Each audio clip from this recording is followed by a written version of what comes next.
The scent of cedar and sage burned my nostrils as I entered the great hall, a heady mixture that marked the beginning of the choosing ceremony. Hundreds of candles flickered against stone walls that had witnessed this ritual for centuries before my birth. Their dancing light cast long shadows across the faces of pack members who lined the pathway, their eyes hungry with anticipation.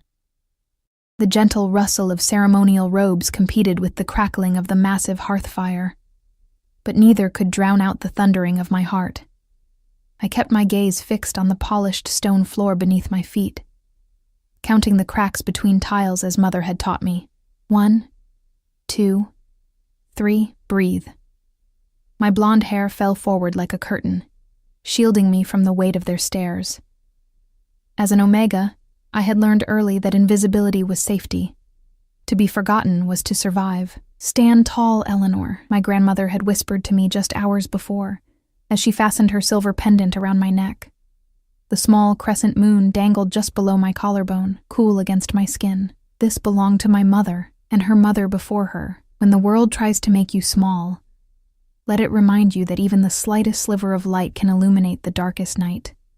It was the only heirloom of value in our modest home, and the only connection I had left to the grandmother who had raised me after my parents were killed in the Northern Territory Wars.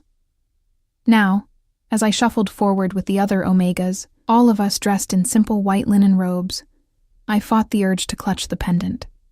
Drawing attention to oneself was dangerous, especially today. The choosing was meant to be an honor, a sacred tradition where alphas selected their personal attendants from the pool of available Omegas. In reality, it was a glorified servitude assignment, thinly veiled beneath ceremony and tradition. The Alpha King, Rowan Nightshade, sat upon his obsidian throne at the head of the hall. Even without looking directly at him, I could feel the weight of his presence. They said he had ascended to the throne after killing his own uncle in single combat, that he could shift faster than any alpha in the kingdom's history, that his wolf form stood taller than a horse. I had glimpsed him only once before, from a great distance, his massive shoulders and raven hair cutting a silhouette that haunted my dreams for weeks afterward. At his right hand sat his advisors, other high-ranking alphas with their chosen Omegas kneeling at their feet. The sight made my stomach clench. To be chosen was supposedly the highest honor an Omega could receive, but the hollow eyes of those kneeling told a different story. "Chin up, girl," hissed an older woman beside me, one of the ceremony guides. "You'll never be chosen if you keep staring at the floor like it holds the secrets of the moon goddess." I lifted my head slightly, just enough to appear obedient without making eye contact with any of the alphas. Eye contact could be interpreted as a challenge, and challenges from Omegas were met with swift, often brutal punishment. "Eleanor Moonriver," called the ceremony master, his voice echoing across the hall. My blood turned to ice. I hadn't expected to be called so soon. Traditionally, they began with the Omegas from the most prominent families, those with connections or skills that might prove useful to the nobility. My family was neither prominent nor connected. We were survivors, nothing more. The ceremony guide shoved me forward, and I stumbled slightly, catching myself before falling. A few chuckles rippled through the crowd, and heat bloomed across my face. Humiliation was a familiar companion, but it never grew easier to bear.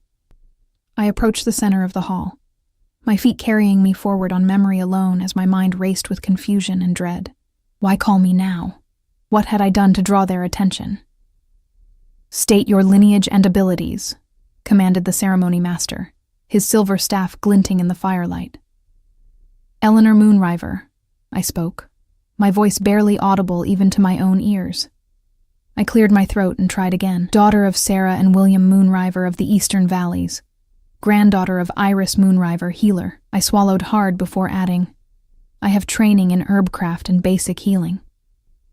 The great hall fell silent. Healing was a rare skill among our kind, even a rudimentary knowledge passed down through generations. My grandmother had begun teaching me before her passing last winter, but my training was far from complete. "Step forward to be examined," the ceremony master instructed. I moved toward him, keeping my eyes downcast. This was the moment I dreaded most, when alphas could approach to scent and inspect potential choices. My skin crawled at the thought of their invasive gazes, their hungry evaluations. No one moved. The silence stretched until it became painful. until I could feel every heartbeat in the room pulsing in time with mine. Had I committed some unknown offense? Was I to be passed over entirely, left to the scrap assignments given to unchosen Omegas?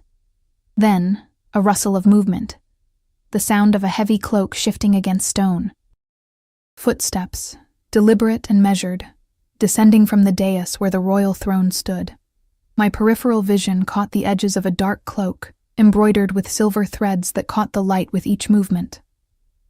Black boots came into view, stopping just within my line of sight. A collective gasp rippled through the hall.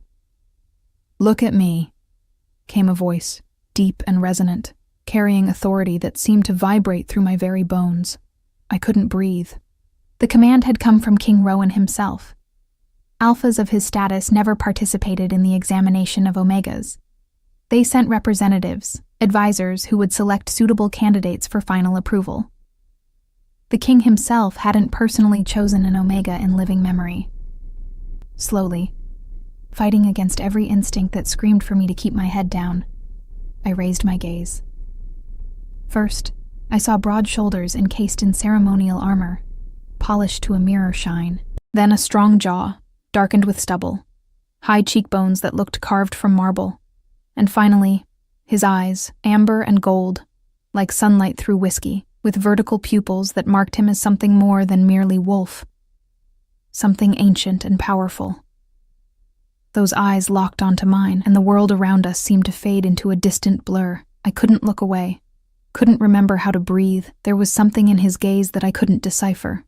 Curiosity, perhaps, or hunger. "Eleanor Moonriver," he said, my name strange and new in his mouth. His voice had dropped to nearly a whisper, but in the profound silence of the hall, it carried to every corner. I felt something stir within me, something that had slept undisturbed for 22 years.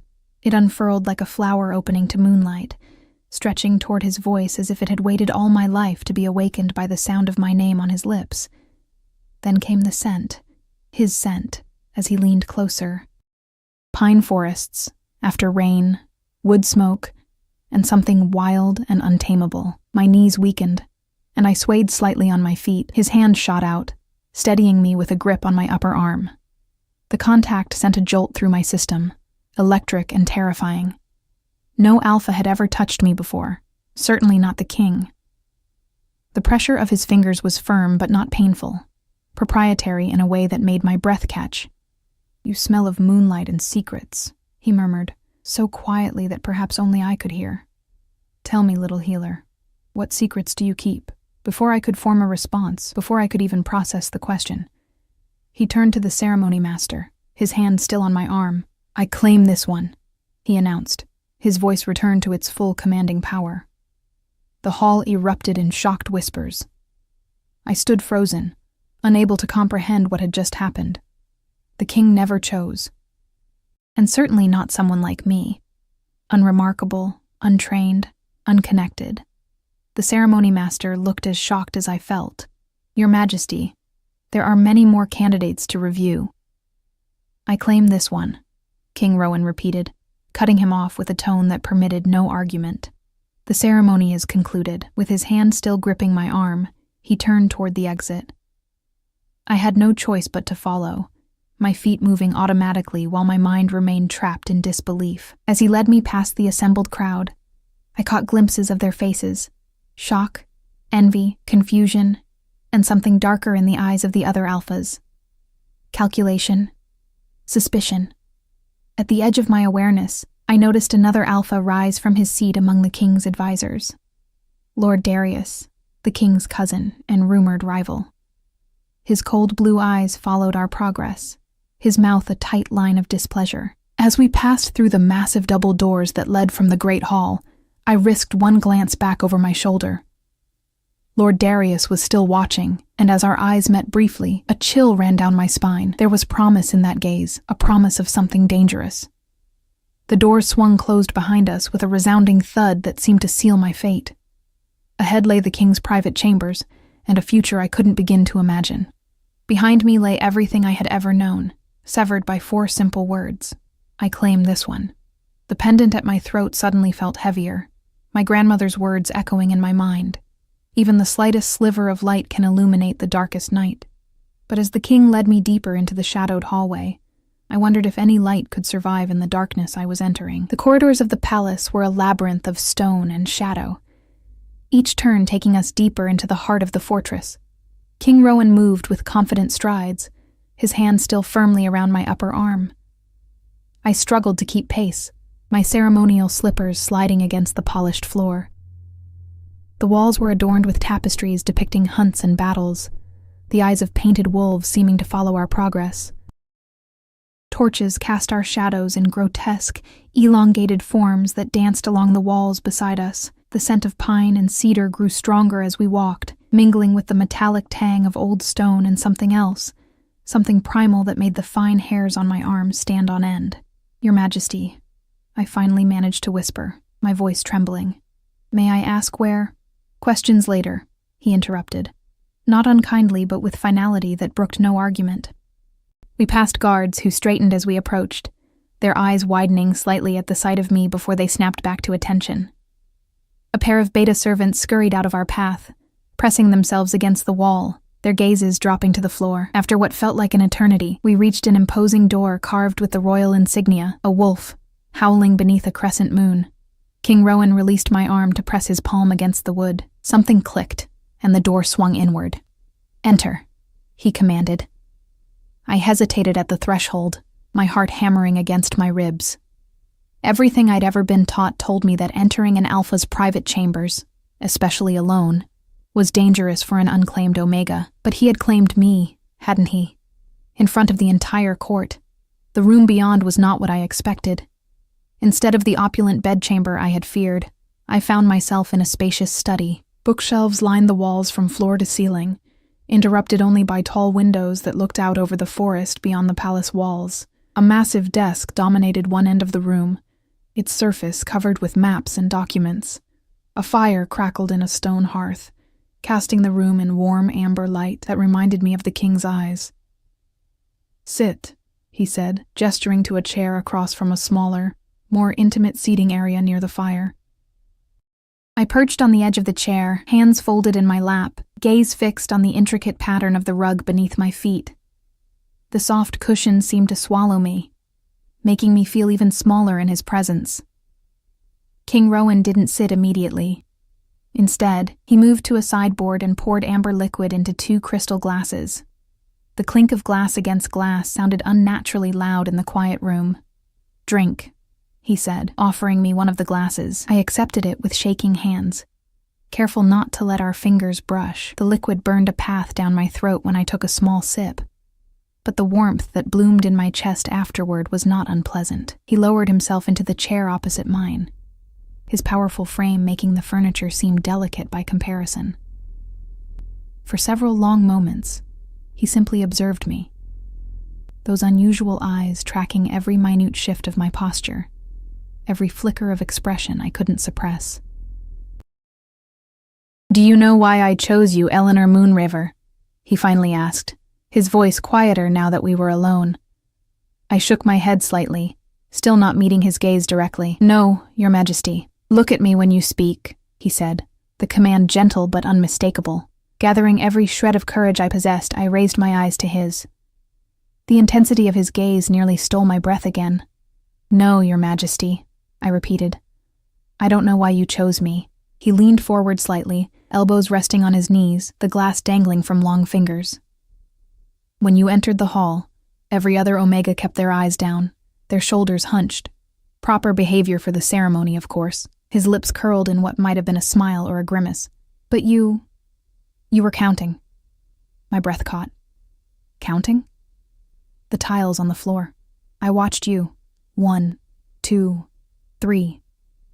Your lips moved slightly with each number.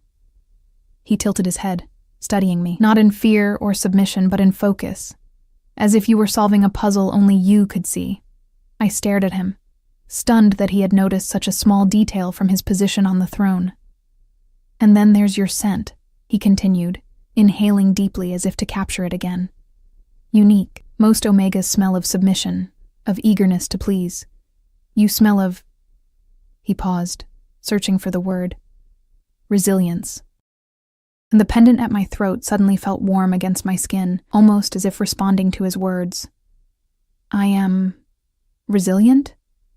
The question escaped before I could stop it. Disbelief evident in my tone. Something flashed in his eyes, amusement perhaps. You survived the Northern Territory wars as a child. You lost your parents, were raised by a healer grandmother who taught you her craft, and when she passed, you continued to survive. Yes, Eleanor Moonriver. I would call that resilient. My fingers tightened around the crystal glass. How do you know these things about me? I make it my business to know my subjects, he replied smoothly. Too smoothly. There was something he wasn't telling me. Before I could ponder this further, a sharp knock at the door interrupted us. King Rowan's expression darkened.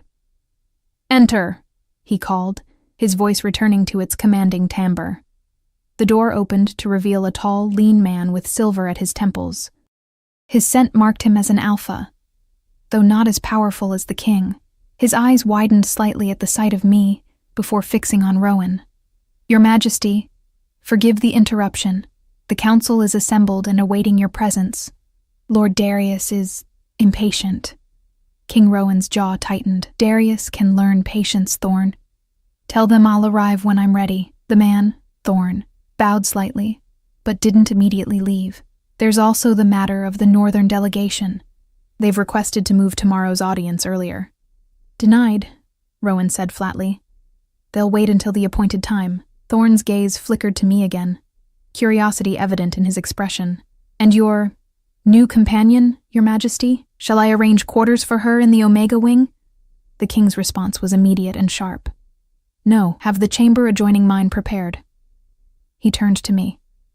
You'll need to be close if I require your healing skills. Thorn couldn't quite mask his surprise, though he recovered quickly. As you wish, Your Majesty. With another bow, he withdrew, closing the door behind him. When we were alone again, King Rowan set down his glass and stood. The sudden movement made me flinch involuntarily, a reaction he noted with a slight narrowing of his eyes. You fear me? He stated. It wasn't a question, but I felt compelled to answer anyway. I fear what I don't understand, Your Majesty. And I don't understand why I'm here. He moved toward one of the tall windows, his back to me as he gazed out at the darkening sky. The politics of the court are complex and treacherous, little healer. What I require from you is equally complex, but not, I think, treacherous. What exactly do you require from me? I asked, surprising myself with my boldness. He turned then, and for the first time, I saw something vulnerable pass across his features. So quickly I might have imagined it. Honesty, he said simply. A rare commodity in these halls. Before I could respond, he crossed to the door and opened it, revealing a beta servant waiting outside. Mira will show you to your chambers and provide whatever you need. Rest. Tomorrow will bring challenges enough. I rose unsteadily to my feet, the reality of my situation beginning to sink in. I was now the personal Omega to the Alpha King, a position that would place me directly in the crosshairs of court politics I barely understood. Your Majesty, I began, uncertain what I even wanted to ask. Tomorrow, Eleanor, he said, his voice softer than I'd heard it yet. Rest now. As I followed the servant from the room, I felt his eyes on me until the door closed between us. Mira led me through another series of corridors, these more richly appointed than the ones I'd traversed with the king. Plush carpets muffled our footsteps, and the stone walls gave way to wood paneling inlaid with mother-of-pearl. Here we are, miss, Mira said, opening a door that revealed a chamber more luxurious than any I'd ever seen. The king's quarters are through that door. She pointed to a connecting door on the far wall. The implication made my cheeks burn. I don't... Mira's expression softened slightly. The king has never claimed an Omega before, miss. Not in all the years I've served here. It's caused quite a stir below stairs. Why not? I asked before I could stop myself. She shrugged. Some say he never found one worthy. Others say it's because of what happened to his mother. She was an Omega, you know, before she married the old king. My curiosity piqued. What happened to her? Mira's eyes widened, and she glanced nervously over her shoulder. It's not my place to say, miss. Court gossip isn't for the likes of me to spread. She moved to a wardrobe and opened it to reveal garments far finer than anything I'd ever owned. "These should fit you. The bath chamber is through there. If you need anything, just pull that bell cord." After she left, I stood motionless in the center of the room, overwhelmed by the sudden change in my circumstances. Just this morning, I had been Eleanor Moonriver, orphaned Omega from the Eastern Valleys, preparing myself for a life of servitude to whichever minor alpha might choose me. Now I was... what exactly? The King's Omega? His healer? A pawn in some court game I didn't understand? I moved to the window and gazed out at the palace grounds. The moon had risen, its crescent shape echoing the pendant I wore. In the courtyard below, guards patrolled in precise patterns. Beyond the walls, the great forest stretched like a dark sea to the horizon. A movement in the courtyard caught my attention. Lord Darius stood in conversation with two other alphas, their heads bent close together. Even from this distance, there was something predatory in their posture. As if sensing my observation, Darius looked up suddenly, his gaze searching the windows until it seemed to lock with mine. I stepped back hastily, heart racing. Something about that man frightened me on a primal level. Turning away from the window, I caught my reflection in a mirror across the room. I barely recognized myself. Cheeks flushed, blue eyes wide with anxiety, blonde hair tangled from the day's events. The white ceremonial robe seemed out of place against the rich colors of the chamber. On impulse, I removed my grandmother's pendant, holding it in my palm. The silver crescent gleamed in the lamplight, a piece of who I had been before today. When the world tries to make you small, let it remind you that even the slightest sliver of light can illuminate the darkest night. I had never felt smaller than I did now, standing in the Alpha King's palace, claimed for reasons I didn't understand. But as I fastened the pendant back around my throat, I made a silent promise to my grandmother's memory. I would not let this place extinguish my light. A knock at the door startled me from my thoughts. When I opened it, I found a young beta servant carrying a tray of food. "The king thought you might be hungry, miss," she explained, setting the tray on a small table. As she turned to leave, I gathered my courage. "Wait, please. What's your name?" She seemed surprised by the question. "Lily, miss." "Lily, what do you know about the king? What kind of alpha is he?" She hesitated, clearly weighing her response. "Firm but fair, miss. Not given to the cruelties some alphas enjoy. But dangerous when crossed," she lowered her voice. "They say he can read minds sometimes, know things he shouldn't. But that's just below stairs talk." After Lily left, I picked at the food despite my churning stomach. My mind raced with questions. Why me? What did the king truly want, and how was I supposed to navigate a court that had already begun to take notice of my unprecedented position? The connecting door to the king's chambers remained closed, a silent reminder of the thin barrier between my new life and the man who had claimed me. As I finally lay down to sleep in the unfamiliar bed, my hand clutched my grandmother's pendant. Outside, clouds drifted across the crescent moon, casting the room in shifting patterns of light and shadow. In the darkness, I could almost hear King Rowan's words again. "You smell of moonlight and secrets. Tell me, little healer, what secrets do you keep?" The truth was, I didn't know what secrets I kept, but I had a growing suspicion that before long, I would find out. Morning arrived with harsh clarity, sunlight streaming through windows I'd forgotten to cover. I woke disoriented, the luxurious bed and unfamiliar surroundings momentarily confusing me, until yesterday's events came rushing back. The choosing ceremony, the king's unexpected claim, the strange conversation in his study. I sat up, pushing tangled blonde hair from my face. My fingers automatically sought the silver pendant at my throat, finding comfort in its familiar weight. A soft knock at the door preceded Mira's entrance. She carried a tray of breakfast and a bundle of clothing. "Good morning, miss. The king requests your presence at the council meeting this morning."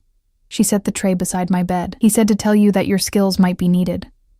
My skills? The only skills I possessed were rudimentary herbcraft and healing knowledge, hardly useful at a political council meeting. "When am I expected?" I asked, reaching for the steaming cup of tea she'd brought. "1 hour, miss." The blue dress should fit well enough for now. A proper wardrobe is being arranged. She hesitated, then added, "If I may say, miss, many eyes will be watching you today. The king's claim has caused quite a stir." After she left, I dressed carefully in the provided garments, a gown of midnight blue that fit as if made for me, though I knew that couldn't be possible. The fabric was finer than anything I'd ever worn, soft against my skin and embroidered with silver thread that caught the light when I moved. I plaited my hair in a simple style, letting it hang over one shoulder. As I fastened my grandmother's pendant around my neck, a sharp rap came at the door, connecting my chamber to the king's. "Enter," I called, my voice steadier than I felt. King Rowan filled the doorway, even more imposing in daylight than he had been in the candlelit study. He wore formal attire, a deep charcoal tunic with silver accents, the royal crest emblazoned on his chest. His raven hair was tied back, emphasizing the sharp angles of his face. Those amber eyes assessed me with unnerving thoroughness. "You look," he began, then seemed to reconsider his words. "The dress suits you." "Thank you, Your Majesty," I replied, dropping my gaze. "Eleanor." The way he said my name, soft but commanding, drew my eyes back to his. "When we are alone, you may call me Rowan." The informality shocked me. "That wouldn't be proper, I didn't bring you here for propriety," he interrupted. "I brought you here for honesty, remember? Titles create distance. Distance breeds deception." I swallowed hard. "As you wish. Rowan." His name felt strange on my tongue, forbidden and intimate. A small smile curved his lips, transforming his severe features into something almost approachable. "Better, now come. The council awaits, and they're not known for their patience." He offered his arm, another shocking breach of protocol. Alphas, especially royal ones, didn't escort Omegas like equals. Yet here was the king, extending his arm as he might to a high-born lady. Cautiously, I placed my hand on his forearm, feeling the coiled strength beneath the fabric. His scent enveloped me immediately, pine and cedar, stronger in the morning, with undertones of something I couldn't name but that made my pulse quicken. "The council will have questions about your presence," he said, as we walked through corridors already bustling with palace staff. "Let me answer them. Observe everything, but say nothing unless I directly ask you to speak. Can you do that?" "Yes, I caught myself. "Yes, Rowan." That slight smile appeared again. "Good. Oh, and Eleanor?" He paused, turning to face me fully. "Lord Darius will be particularly interested in you. Do not meet his gaze directly if you can avoid it." "Why?" I couldn't stop the question. Rowan's expression darkened. "Let's just say he has a particular affinity for Omegas with unusual qualities. I'd prefer he not develop an interest in you." The warning sent a chill down my spine, remembering Darius's predatory gaze from the ceremony. "I understand." As we approached the council chamber, the guards stationed outside straightened to attention. They opened the massive doors without announcement, revealing a long table surrounded by a dozen of the most powerful alphas in the kingdom. All conversation ceased as we entered. I felt their collective attention shift to me like a physical weight, their expressions ranging from surprise to curiosity to outright hostility. At the far end of the table sat Lord Darius, his cold blue eyes fixed on my face, with an intensity that made me instinctively tighten my grip on Rowan's arm. "Forgive my tardiness," Rowan said, his voice resonating with authority as he led me to the head of the table. A servant hurried forward to pull out his chair, but I was left standing uncertainly at his side. There was no second chair, no place for an Omega at this table of alphas. Rowan noticed the dilemma and frowned. "Bring another chair," he commanded.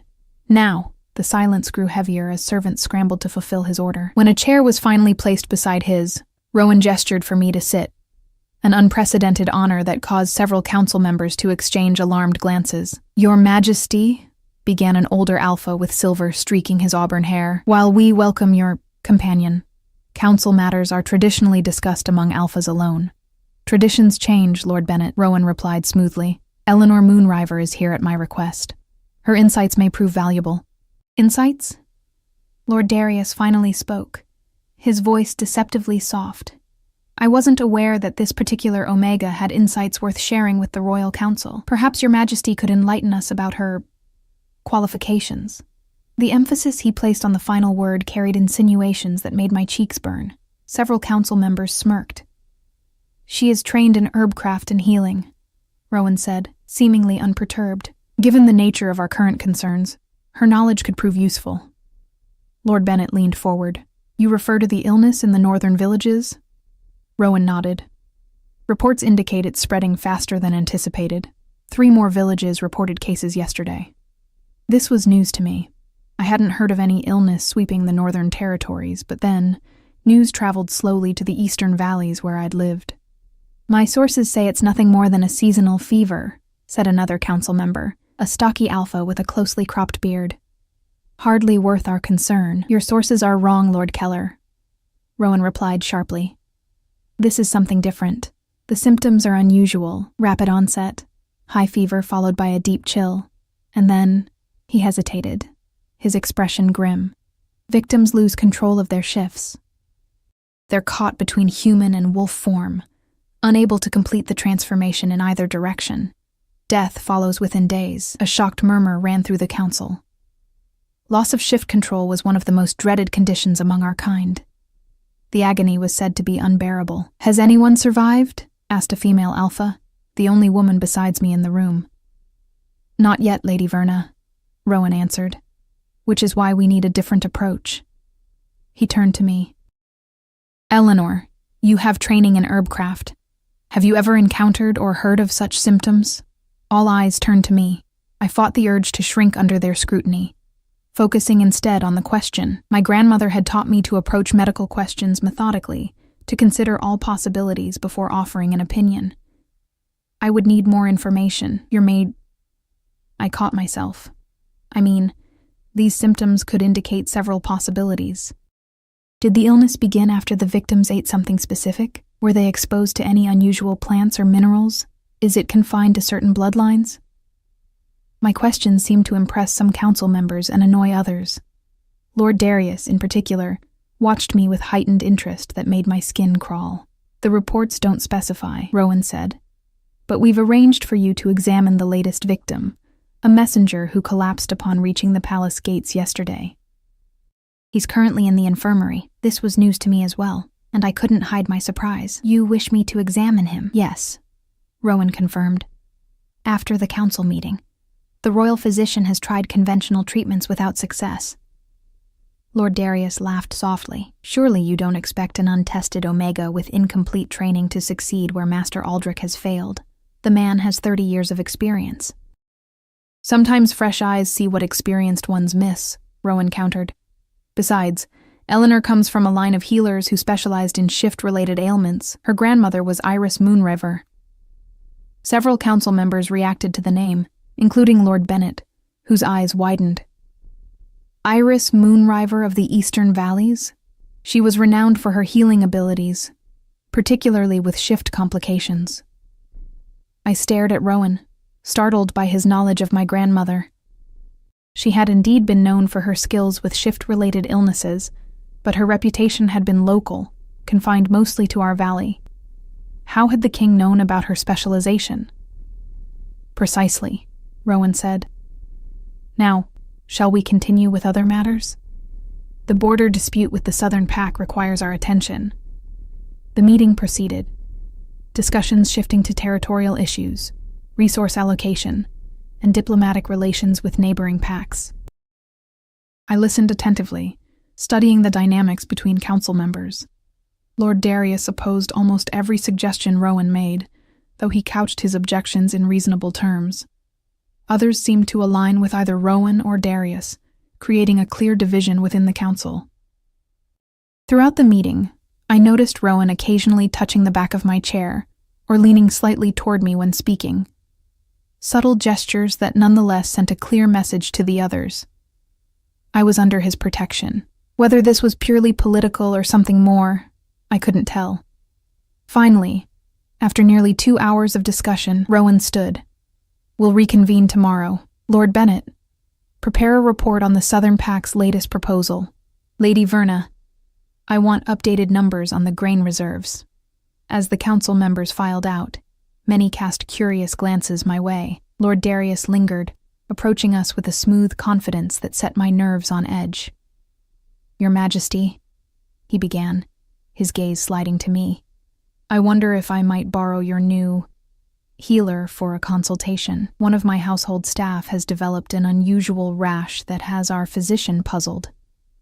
Rowan's posture stiffened slightly. "Perhaps another time, Darius." "Eleanor has an urgent matter to attend to in the infirmary." Darius smiled, the expression not reaching his eyes. "Of course. Another time, then." He turned his attention fully to me. "I look forward to learning more about your talents, Eleanor Moonriver." The way he said my name made it sound like a threat. I fought the impulse to step closer to Rowan. After Darius left, Rowan led me from the council chamber, his hand at the small of my back. Once we were alone in the corridor, I released the breath I'd been holding. "He frightens me," I admitted quietly. "Good," Rowan replied. "Fear will keep you cautious around him. Darius is dangerous, especially to Omegas." I wanted to ask more, but we had reached the infirmary, a large, airy chamber on the palace's eastern side. Sunlight streamed through tall windows, illuminating rows of beds, most unoccupied. At the far end, screens had been erected around a single bed. An older man with a trim white beard approached us, bowing deeply to Rowan. "Your Majesty, we weren't expecting you personally." "Master Aldrich," Rowan acknowledged. "This is Eleanor Moonriver. She has training in herbcraft and healing, particularly with shift-related conditions. I'd like her to examine the messenger." Aldrich's skeptical gaze swept over me. "With respect, Your Majesty, the man's condition is highly unstable." "I'm not sure an untrained—" "She is Iris Moonriver's granddaughter," Rowan interrupted. Recognition flickered in Aldrich's eyes. "I see. Very well, but I must warn you, it's disturbing." He led us to the screened-off bed. The smell hit me before we even rounded the partition. A wrong scent, bitter and metallic, undercut with the rot of decay though the man still lived. On the bed lay a figure that could no longer be properly called either human or wolf. Patches of fur sprouted from skin that stretched and contracted as if something beneath was constantly trying to reshape itself. One arm had partially transformed into a paw, claws extending from fingers that were neither human nor wolf. His face was the worst. Features caught mid-shift, jaws elongated, ears pointed, yet still recognizably human in the eyes that gazed at us with lucid terror. "How long has he been like this?" I asked, fighting to keep my voice steady. "He arrived yesterday at dusk, already in the early stages," Aldrich replied. "The progression was rapid. I've tried wolfsbane tincture, silver powder suspension, and the sacred herbs, all without effect." I approached the bed cautiously. "May I?" I asked the suffering man. He gave a jerky nod, a whimpering sound escaping his distorted throat. Gently, I placed my hands on his forehead. The skin burned beneath my touch, yet his body shivered with cold. Something was terribly wrong with his shift energy, the primal force that allowed our kind to transform between human and wolf forms.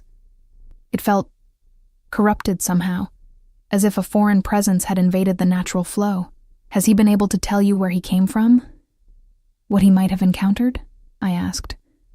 "Northern Province," the man rasped, his voice barely human. "Village of Stonebridge, water, something in the water." His body suddenly convulsed, back arching off the bed. Aldrich and an assistant rushed forward to hold him down, but I instinctively placed my palm over his heart. "Easy," I murmured, falling into the soothing rhythm my grandmother had taught me for calming distressed patients. "Breathe with me, slow and steady." To my surprise, he responded, his spasms gradually subsiding. As my hand remained over his heart, I felt something strange, a subtle resonance between my energy and his, as if my presence was temporarily stabilizing his shift. It wasn't a technique my grandmother had taught me. It was happening instinctively. When I finally withdrew my hand, I glanced up to find both Aldrich and Rowan watching me intently. "You calmed the shift tremors," Aldrich said, wonder and suspicion mingling in his voice. "How?" "I don't know," I answered honestly. "It just happened? Rowan's expression was unreadable, but his eyes burned with an intensity that made me want to look away. What do you think caused this condition? He asked. I considered carefully before answering. Something is interfering with the natural shift energy. It feels deliberate, not like a natural illness. The messenger mentioned the water in Stonebridge. I think something might have been introduced to their water supply. Poison? Aldrich asked sharply.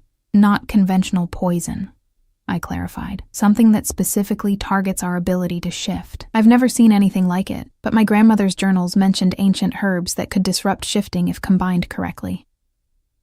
Rowan's jaw tightened. Someone with knowledge of such herbs could create this condition intentionally. Yes, I agreed, the implications sinking in. This isn't a natural outbreak. Someone is attacking your people, Your Majesty. The messenger seized again, more violently this time. Despite our best efforts, his body contorted unnaturally, bones cracking as they tried to reshape themselves against nature's design. His scream transformed into a howl that cut off abruptly as he went limp. Aldrich checked for signs of life, then shook his head. He's gone. I stepped back, shaken by the death I'd been powerless to prevent. Rowan's hand found my shoulder, steadying me. You did more for him than anyone else could have, he said quietly. You gave him moments of peace before the end. As we left the infirmary, Rowan guided me to a small courtyard garden where we could speak privately. The autumn air was crisp, golden leaves spiraling down from ornamental trees. You showed unusual ability in there, he said without preamble. That wasn't just basic herbcraft training. I stared down at my hands, still feeling the strange resonance that had passed between me and the dying messenger. I don't know what happened. I've never done that before. Rowan studied me for a long moment. I think you do know, Eleanor, or at least you suspect. He reached out, his fingers brushing my grandmother's pendant. This isn't just a family heirloom, is it? His touch sent a jolt through me, not unpleasant, but startling in its intensity. My grandmother said it would protect me. I always thought she meant spiritually or emotionally, not literally. Some objects carry power, Rowan said, especially those passed through bloodlines with special abilities. I stepped back, suddenly uneasy. What are you suggesting? His amber eyes held mine. I think you know exactly what I'm suggesting, Eleanor. And I think it's the real reason you kept your head down at the choosing ceremony. His voice dropped to barely above a whisper. You're an Omega healer. The words hung in the air between us, naming what I had suspected but never fully acknowledged. Omega healers were rare, almost mythical. Omegas born with the ability to manipulate shift energy to heal wounds that conventional medicine couldn't touch. They were coveted, protected, and sometimes exploited for their gifts. My grandmother had never explicitly told me I was an Omega healer, but her teachings had gone far beyond standard herbcraft. And now, with what had happened in the infirmary.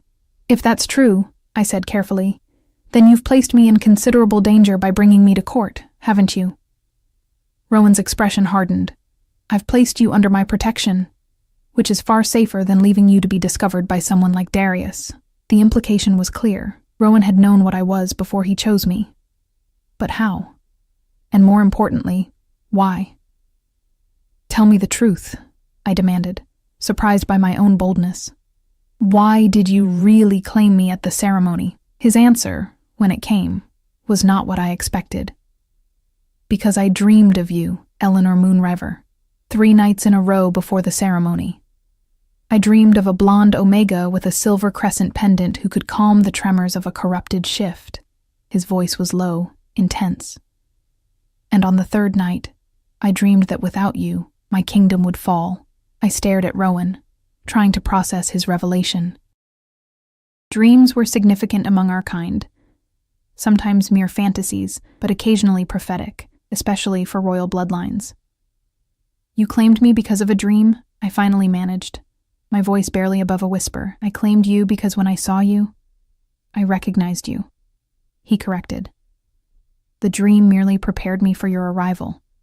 A cool breeze swept through the courtyard, carrying the scent of approaching rain. I shivered. Though whether from the chill or his words, I couldn't tell. And now someone is poisoning your people's water supply, just as your dream foretold. I wrapped my arms around myself. What does it mean? Rowan's expression grew grave. It means we have an enemy with knowledge of ancient magic, someone targeting the very essence of what we are. His eyes met mine. And it means you and I are connected in ways neither of us fully understands yet. Before I could respond, rapid footsteps approached. Thorn appeared at the courtyard entrance, his expression tense. Your Majesty, forgive the interruption. Another messenger has arrived from the north with reports of 3 more villages affected, and... He hesitated, glancing at me. Speak freely, Thorn, Rowan commanded. Eleanor is fully involved in this matter now. Thorn nodded. Lord Darius is gathering his personal guard for what he calls a scouting mission to the Northern Territories. He's requesting royal sanction. Rowan's face darkened. When does he intend to depart? Within the hour, Your Majesty. Deny the request. I'll speak with him myself. Rowan turned to me. Return to your chambers and review any of your grandmother's journals or notes you brought with you. Look for anything about corrupted shifts or waterborne contaminants. I hesitated. I have only 1 journal with me. The rest remain in my grandmother's cottage in the eastern valleys. Rowan exchanged a look with Thorn. Arrange for a squad to escort Eleanor to her grandmother's home at first light tomorrow. Full guard, Thorn. No risks. Yes, Your Majesty. As Thorn departed, Rowan took my hand. Another unexpected gesture that sent warmth spreading up my arm. This illness is spreading faster than we anticipated. We need your knowledge, Eleanor. I'll do what I can, I promised, though doubt gnawed at me. I was barely trained, with abilities I didn't fully understand or control. I know you will. His thumb brushed lightly over my knuckles. Trust your instincts. They led you to survive this long as an unidentified Omega healer. No small feat. His confidence in me was both comforting and terrifying. As he released my hand and turned to leave, another question burst from me. Rowan, if you dreamed of me, what else did you see? What happens next? He paused, his broad shoulders tense beneath the formal attire. Dreams show possibilities, not certainties. He glanced back, his amber eyes troubled. But in every version I saw, there was pain before resolution. Be careful, Eleanor. Trust no one completely, not even me. With that cryptic warning, he strode away, leaving me alone with questions multiplying in my mind. In my chambers, I opened my grandmother's journal, carefully turning pages filled with her elegant script. Most entries detailed common remedies: tinctures for fevers, poultices for wounds, teas for various ailments. But toward the back, I found a section marked with a small crescent moon, similar to my pendant. The healer's gift manifests differently in each bloodline. Ours flows through the female line, strongest in those born under the crescent moon.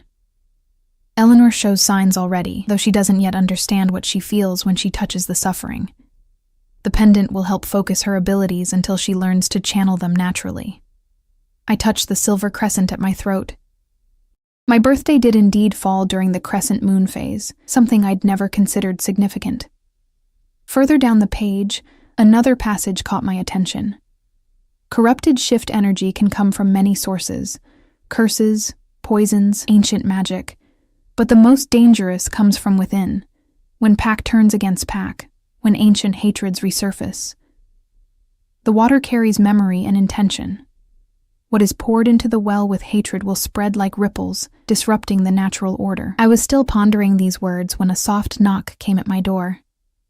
I closed the journal quickly before calling, "Enter." Lily appeared, carrying a covered tray. "Your evening meal, miss." She set it down, then hesitated. "There's talk below stairs, miss, about you and the messenger." I stiffened. "What kind of talk?" "They say you calmed his pain when Master Aldrich couldn't, that you have the healer's touch." She lowered her voice. "Is it true?" The question felt like a trap, though Lily's expression showed only curiosity. "I only did what anyone with basic training would do," I replied carefully. She didn't look convinced, but nodded respectfully. "Of course, miss. Oh, and Lady Verna requested to see you after your meal. She's in the Eastern Solar." After Lily left, I picked at my food, appetite diminished by the day's events. Lady Verna's invitation intrigued me. She'd been the only female alpha on the council, and one of the few who hadn't looked at me with outright suspicion. The Eastern Solar proved to be a beautiful chamber with windows that caught the late afternoon sun. Lady Verna sat by a small fire, her silver-streaked dark hair loose around her shoulders, making her appear less formal than she had in the council meeting. "Eleanor," she greeted warmly. "Thank you for coming. Please sit." I took the offered chair, noticing that she'd positioned it as an equal to hers, not lower as would be traditional for an Omega. "You've caused quite a stir in our little court," she said, her green eyes assessing me thoughtfully. "The king has never shown interest in claiming an Omega before, yet here you are, and immediately involved in matters of state security. It wasn't my intention to cause disruption," I said carefully. She smiled. "The most significant changes rarely come from intention, they come from necessity." She leaned forward slightly. "I knew your grandmother, you know." This surprised me. "You did?" "Many years ago, before I took my place on the council, I was injured in a border skirmish, a wound that wouldn't heal properly. My shift was affected. The royal physician declared it beyond his abilities." Her eyes grew distant with memory. "Someone suggested I seek out Iris Moon River in the eastern valleys. I traveled there, not expecting much. I found a simple cottage, and a woman who took one look at my wound and knew exactly what to do." "That sounds like my grandmother," I said softly. Lady Verna rolled up her sleeve, revealing a forearm marked with a long, silvery scar. "She healed what others couldn't. And while she worked, she told me something I've never forgotten. She said, 'The strength of our kind isn't in our teeth or claws, but in our capacity to heal what's broken.' I didn't understand then. I think I'm beginning to now." She studied me with renewed interest. "You have her gift, don't you?"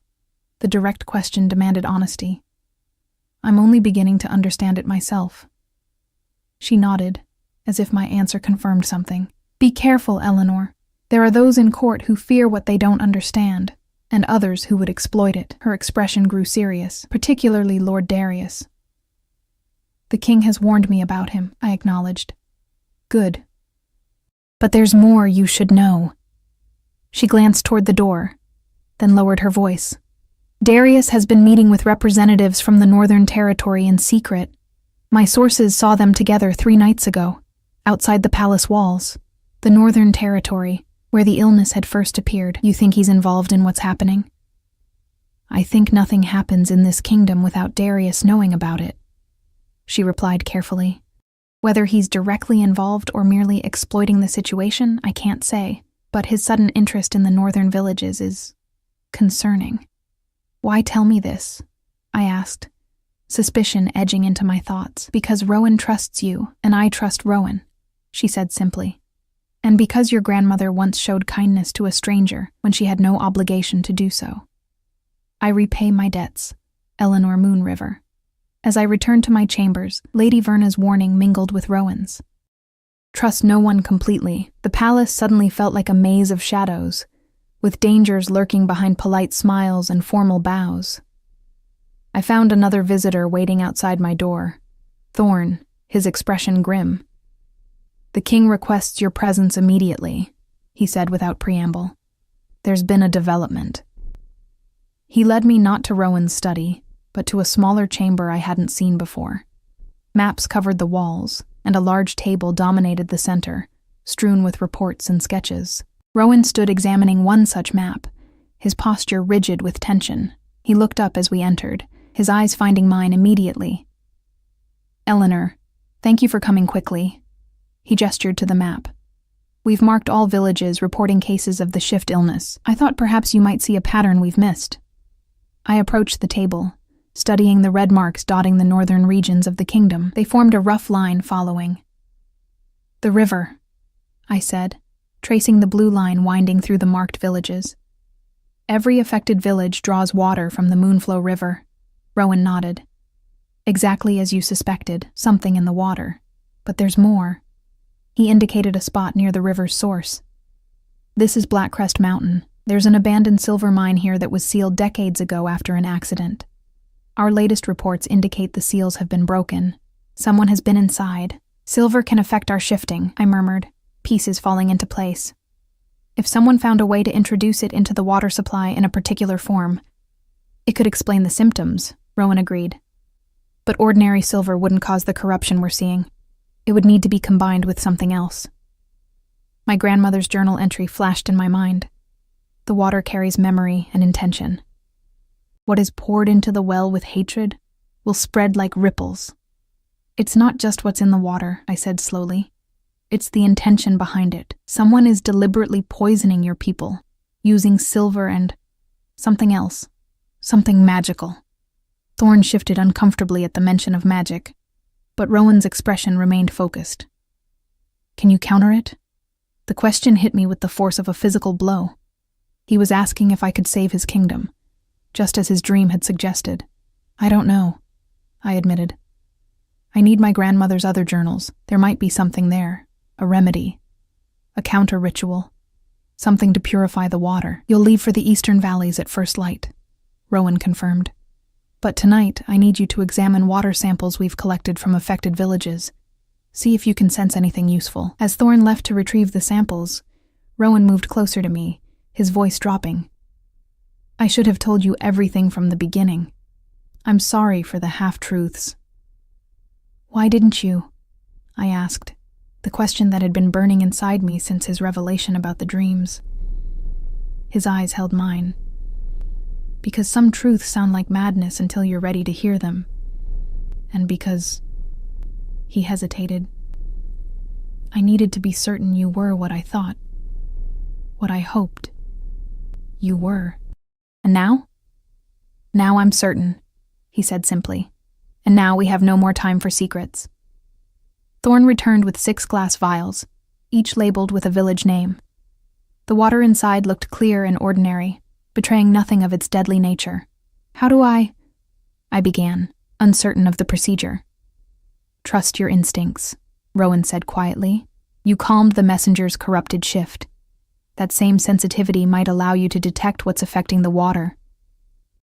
Taking a deep breath, I selected the first vial, water from Stonebridge, where the illness had initially appeared. I uncorked it, the simple action somehow momentous in the silent chamber.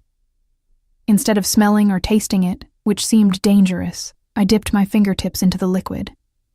A sensation like ice spreading up my arm made me gasp. There was something wrong in this water. A discordant energy that felt jagged and malevolent. I closed my eyes, trying to identify the source of the wrongness. Silver, I murmured, concentrating, but altered somehow, bound to something else. I reached deeper with my senses, and intention, hatred. Someone infused this with emotion while creating it. When I opened my eyes, Rowan was watching me intently. Can you counter it? Not here. Not now, I admitted, but I think with the right herbs and ritual, at the source. I withdrew my fingers, wiping them carefully on a cloth. I need more knowledge, and that means my grandmother's journals. Rowan nodded. Rest tonight. Tomorrow's journey will be demanding. As I turned to leave, he caught my wrist gently. Eleanor. His voice had softened. What you did today, the comfort you gave the messenger, what you've discovered, it matters. Remember that. His touch lingered a moment longer than necessary, his thumb tracing a small circle on my inner wrist. The contact sent warmth cascading through me, so different from the cold malevolence of the tainted water. Good night, Rowan, I whispered. Good night, little healer. Sleep eluded me that night. I tossed in the luxurious bed, my mind replaying the day's events, the dying messenger, the poisoned water, Lady Verna's warning about Darius, Rowan's dreams. When I finally drifted off, my own dreams were fragmented and disturbing, filled with shadowy figures poisoning wells and rivers while wolves howled in agony. I woke before dawn, feeling as though I hadn't slept at all. Mira arrived shortly after with traveling clothes, sturdy boots, comfortable leggings, and a warm tunic, all of better quality than anything I'd owned before. The king requests you join him for breakfast before departing, she informed me, helping me braid my hair securely for the journey. In a small private dining room, I found not only Rowan but also Thorn, and, surprisingly, Lady Verna. Lady Verna has volunteered to accompany you, Rowan explained as I took my seat.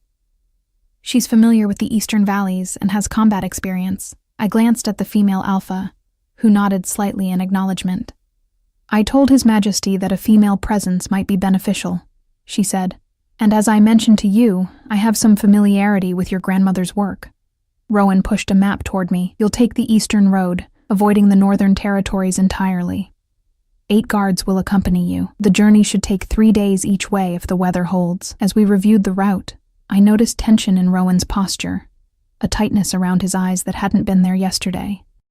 What's wrong? I asked, when Thorn and Lady Verna became engaged in their own conversation. Rowan hesitated. Darius left the palace last night against my direct orders, with 6 of his personal guard. Where did he go? Presumably north, to investigate the outbreaks himself. Rowan's voice lowered, or to ensure whatever's happening there proceeds according to plan. The implication was clear. Rowan suspected Darius might be involved in the poisonings. You think he would harm his own people? I think Darius believes he should be king, and a crisis that I cannot resolve would serve that ambition. His amber eyes met mine, which makes your mission that much more critical and dangerous. After breakfast, our party assembled in the courtyard. 8 royal guards in the king's livery mounted sleek horses, with Lady Verna already astride a dappled mare. A smaller horse, chestnut with a white blaze, waited for me. Rowan accompanied me to the mount. Ember is steady and reliable, he said, helping me into the saddle. She'll serve you well.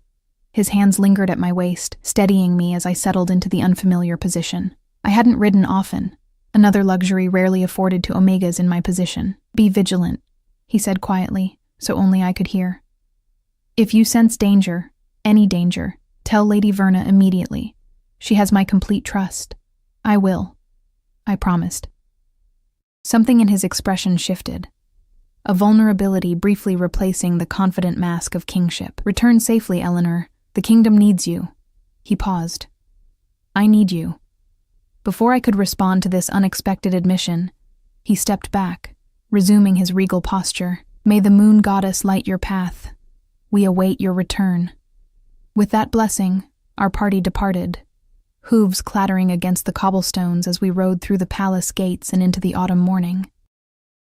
I glanced back once to see Rowan's tall figure watching from the courtyard, a solitary silhouette against the pale stone walls. The journey east took us through forests ablaze with autumn colors, across rolling meadows where the grass had turned golden with the season's change. Despite the urgency of our mission, I found myself captivated by the landscape, so different from the limited world I'd known in my valley.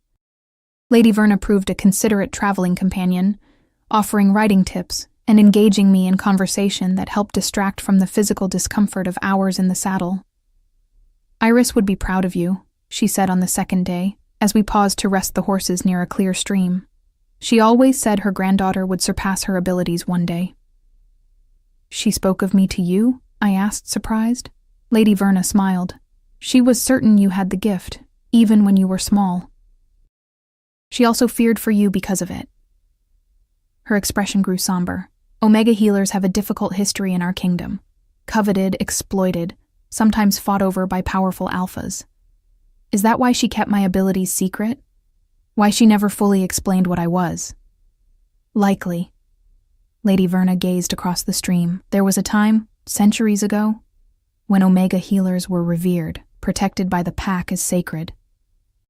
But power corrupts, and some began to see them as tools to be possessed, rather than individuals to be respected. She glanced at me.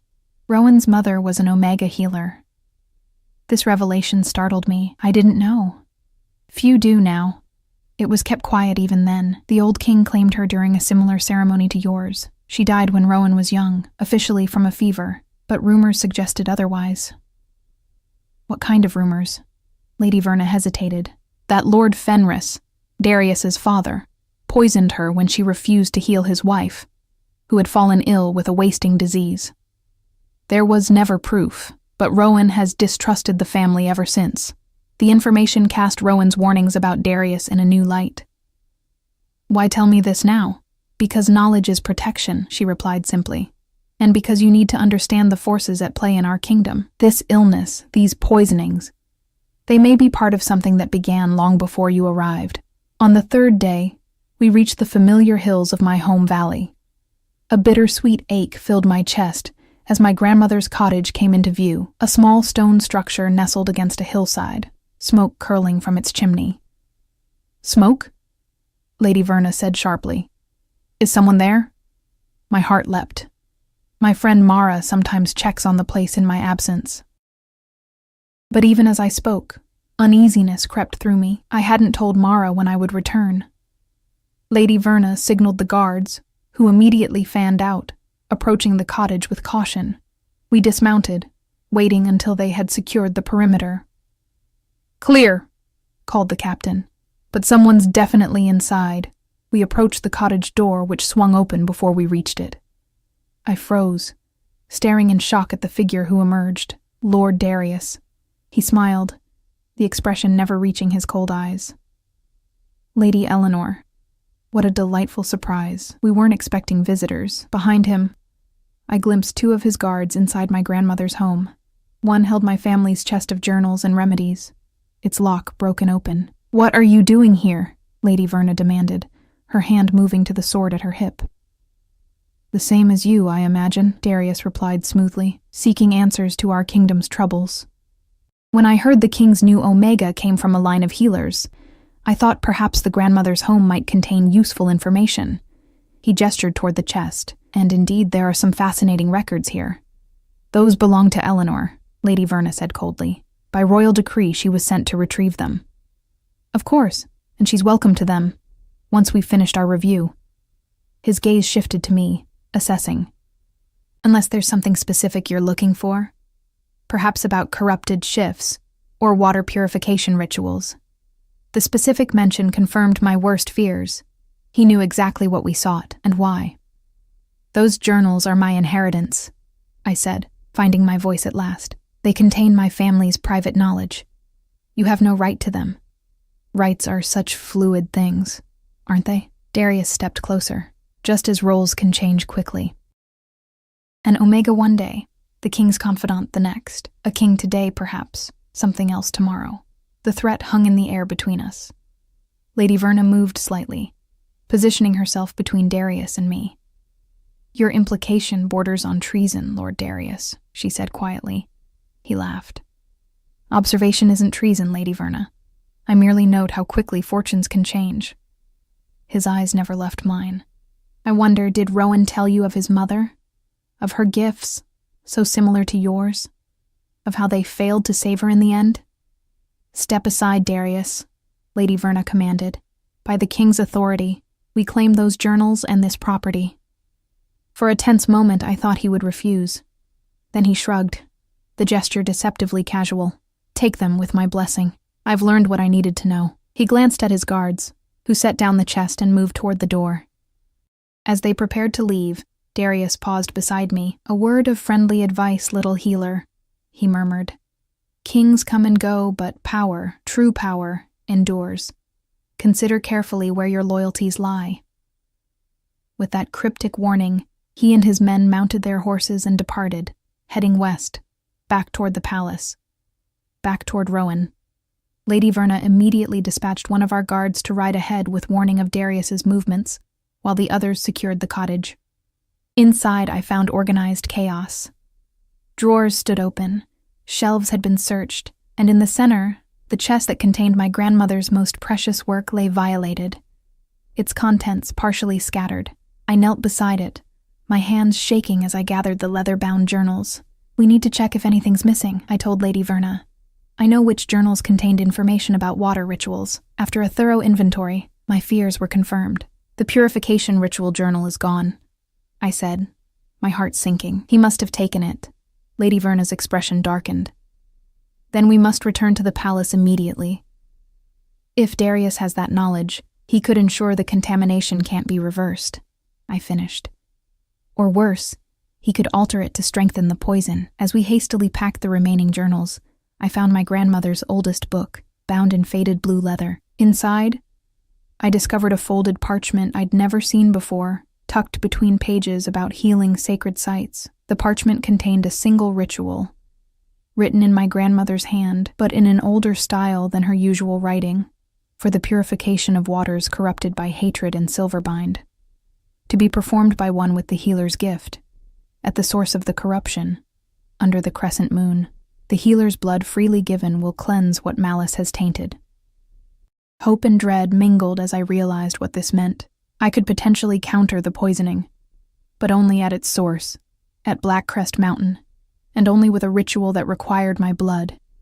And we had to reach it before the next crescent moon, just 3 nights away. We need to change course, I told Lady Verna, showing her the ritual.